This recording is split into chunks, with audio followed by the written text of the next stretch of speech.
Today I'm going to share with you how I made $70,000 on my first full calendar year returning to eBay reselling.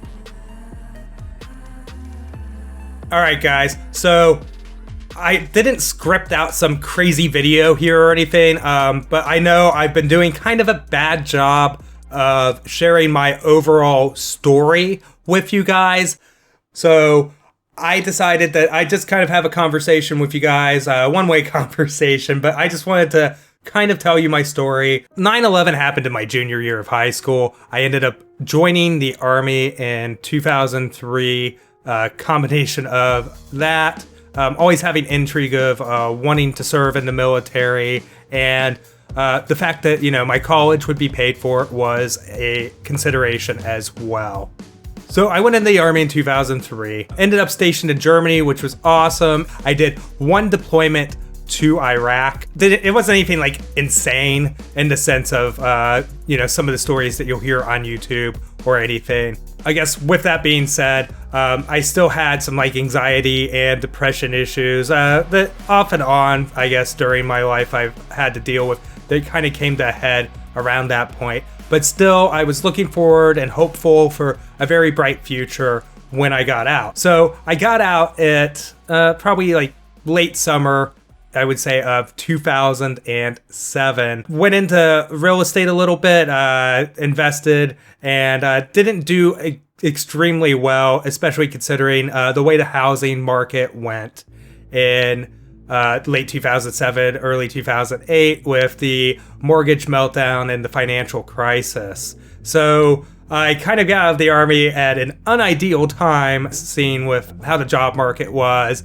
and how real estate was working and everything. So no degree or anything, but I started going to school, to a community college and everything. And this was all in Columbus, Ohio, my hometown being Dayton, Ohio, but I wanted to move there just because a little bit bigger city, hopefully more opportunity, and I had a goal of going to OSU that didn't pan out. For a while there, trying to balance school, trying to work random sales positions to stay afloat. I ended up dabbling in reselling for a little while there when it came to picking and all of that, both selling at flea markets and eBay. Eventually, after a few years, I stopped reselling entirely to start my Twitch stream, which was relatively successful. Didn't pay a lot, though, unfortunately. I did have an awesome base of subscribers, though,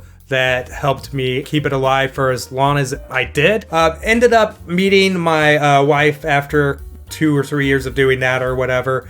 And eventually I decided that we were going to, you know, obviously get married and have this life together and everything. So it just made sense to go the corporate route. And I went in, I was so close to finishing my degree. So I did some transferring around and found a school that made it easier for me, utilize all my various credits I had picked up and everything, and I wrapped up a liberal arts degree to get a checkbox degree for sales positions. Because at that point, if you wanted to get into a lot of the better business-to-business sales positions, they had degree requirements, and it didn't necessarily matter what your degree was in all that much. So I ended up getting, after doing some door-to-door cable and stuff, which was actually one of the things that helped me get in the door for this, I ended up getting a business-to-business position in the legal tech sector and working it for about 3 years or so. And wasn't doing any reselling at the time. Remember, I do have that past experience, though. There was some writing on the wall that things weren't going to work out for me.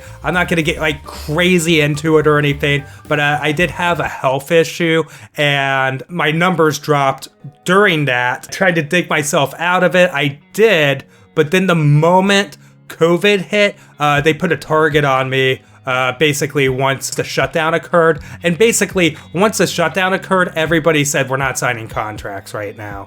And there's a lot more to this story, and so I'm not going to get like crazy deep into it right now. At that point, I knew the writing was on the wall, and I eventually, about 3 months into the whole shutdown, was let go from my position. Now, I decided that I just wanted to get back into reselling and just hit it. We had some savings. My wife was still working. I still is actually. And she definitely is a big part of this business that we've established. In August of 2020, we had 0 listings on eBay, and we actually now have 3,000 listings in 2022, and we've sold thousands of items. It's insane to think how we've built it at this rate.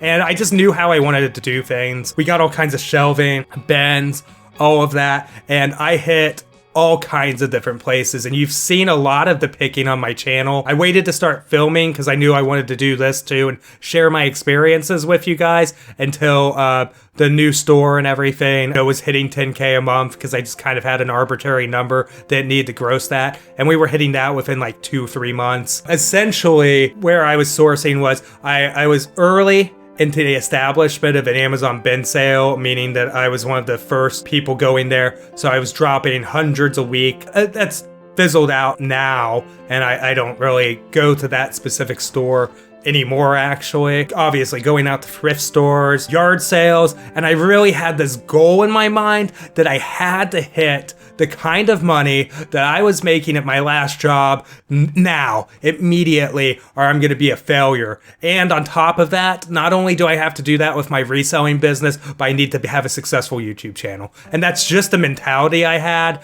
And I mean, it's worked out.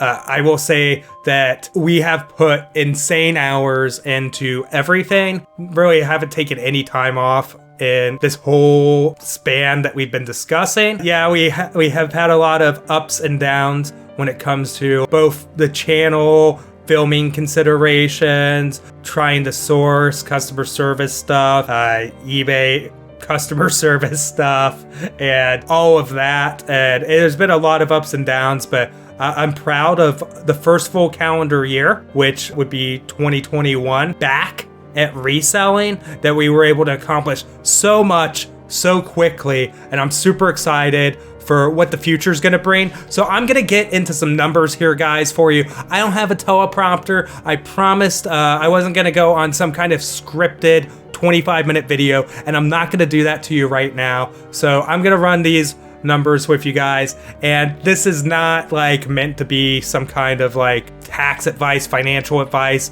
or anything like that. Consult a qualified professional. Take everything I have to say with a grain of salt. These numbers are a portion of the numbers that we supplied our CPA. I don't have gasoline in here. We're just gonna go off of what's written on the back of this notebook right now that my wife was so kind to throw down. But I mean, I had a relative idea of what the numbers were anyway. Let's go. And this is only, by the way, gonna be on the reselling side. So this isn't YouTube revenue or anything like that. We've already done that video at the beginning of this year on my first year as a YouTuber. So that video already exists, and this doesn't take into consideration like my wife's income or anything like that, or money that we're making from our rental or money from our vending business. So our income, and this is considering both eBay and PayPal sales, because I did take a few viewer sales via PayPal, was $160,155.39. Our cost of goods sold is $19,519.77. Our shipping is that we're gonna need to deduct is $33,956.98. The fees that we paid eBay, and this should be inclusive of promoted listings, which we only do like 1 to 2% on, $22,676.15. The taxes that eBay collected on our behalf has to be subtracted from this as well, and that was $10,104.59. And our store subscription was $665.83. And that's gonna leave us with $73,232.07. Other people are gonna be like, oh, well, there's obviously other expenses. And you would be correct. So we're gonna subtract from that $1,477 for our business insurance, as we do have all of our inventory insured. And for lost product, this is just stuff that didn't work, or we had to trash out, or whatever that we had issues with. I had paid $181.18 in the lost product. and still do have a storage unit that we're slowly phasing out. $1,499.67 has been spent on storage fees. And then as far as shipping supplies, we had roughly $2,000 in shipping supplies. There is an additional like $5,200 that we're not going to subtract from this because they would be considered fixed expenses, and that would be the shelving, bins, stuff like that we're going to be using for years. So I find that kind of weird to subtract here. So we'll just be subtracting the $2,000 for shipping supplies. And we actually have something that we'll be adding. So this is money back from filing postal claims to USPS, UPS, and we did have a FedEx claim last year, and that will be a total of $1,719.85, and that's going to leave us with a total profit before paying taxes. That'll leave us with $69,794.07. So yeah, that's the numbers, and I think like what's kind of incredible about this is just how quickly we got to where we did. I think it's kind of important to give you the context on what we actually make from reselling. Just if you like this kind of information, these kind of breakdowns, let me know down in the comments below. Make sure to hit the like button. Really would appreciate it. And thank you guys so much for the support. Really do appreciate it. And I do want to mention before this ends, this is not meant to brag, because I know I've seen with other creators, multiple other creators, where people think it's like bragging or whatever. It's not. I mean, I am proud, and I do want to share it with you. Again, it's more about the transparency thing and letting you guys know about my story. Gonna wrap it up here, guys. Thank you so much for watching. See you in the next one. Bye.